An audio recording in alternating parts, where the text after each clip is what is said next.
देवी देवता होते हैं ना, ये किसी को पहले तो वरदान दे दिया करते हैं और फिर उसी की जो परेशानी होती है अपने ऊपर झेलते हैं, फिर उसको श्राप भी देते हैं और उससे तारण करने का, निकलने का रास्ता भी स्वयं बताते हैं। जैसे हम लोग अपने परिवार में अपने बच्चों को पढ़ाते भी, लिखाते भी, आगे बढ़ाते हैं।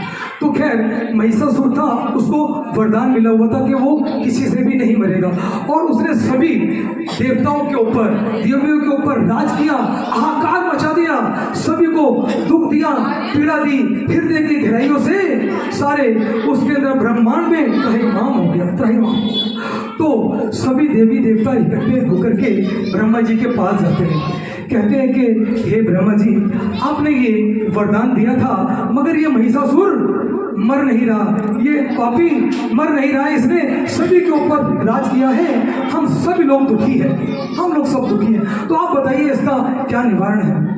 ब्रह्मा जी भी कहते हैं कि हे देवो, देवता भी होते हैं, अलग अलग होते हैं, छिन्न भिन्न होते हैं और महिषासुर की जो शक्ति है बहुत ज़्यादा बढ़ चुकी होती है, वो किसी को भी परास्त नहीं हो रहा था किसी भी तरीके से। तो सब लोगों ने अपने अंदर से अपनी शक्ति से एक रूप दिया जिसको कहते हैं दुर्गा माँ। आप लोगों ने देखा है ना कि दुर्गा का जो स्वरूप है, शेर के ऊपर, सिंह के ऊपर वो सवार होती है, जिसको हम लोग कहते हैं आदि शक्ति देवी, आदि शक्ति।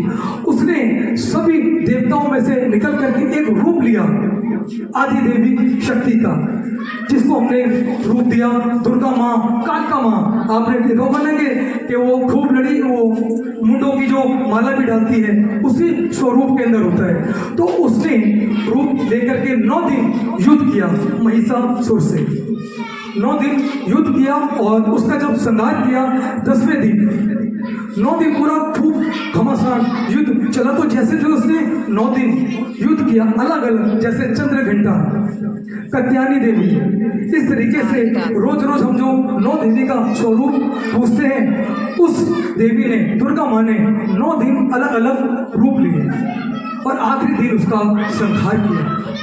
तो इस तरीके से ये कथा नहीं, ये सच्ची जो है पुराणों के अंदर, वेदों के अंदर लिखा गया है। तो ये इसके पीछे का राज और कथा है। और आज माँ कात्यायनी की 6वां अपना नवरात्र है, तो आज कात्यायनी का है, माँ घंटा देवी का होता है, अलग अलग इसी तरीके से 9 देवियों का ये स्वरूप है जिसको हम लोग सब पूजा करते हैं। ये है। और रामनवमी, रामनवमी तो आपको पता ही होगा क्यों मनाते हैं। वो सच्चे दरबार की जय। बोलिए, अरे भाई आप कुछ तो बोलिए, अरे माता जी आप भी बोलिए, रामनवमी क्यों मनाई जाती है। आज जन्म होता है, हरे हरे कृष्णा हरे कृष्णा, नवमी के दिन होता है, तो इसीलिए इसके अंदर श्री राम का भी जन्म हुआ था इसी उसके अंदर, इसीलिए इसको रामनवमी के रूप के अंदर भी मनाया जाता है। परंतु हम लोग हिंदू सनातनी हैं, हम लोग सिर्फ कहने के लिए सनातनी हैं, परंतु हमको पता कुछ भी नहीं है। अभी आपको पता है ना उत्तम नगर के अंदर क्या हुआ, कह रहे थे सब लोग, परंतु जब उसके साथ वो हो रहा था कोई भी घर से निकल करके नहीं गया। अब पछताई क्या हो जब चुड़िया चुग गई थे।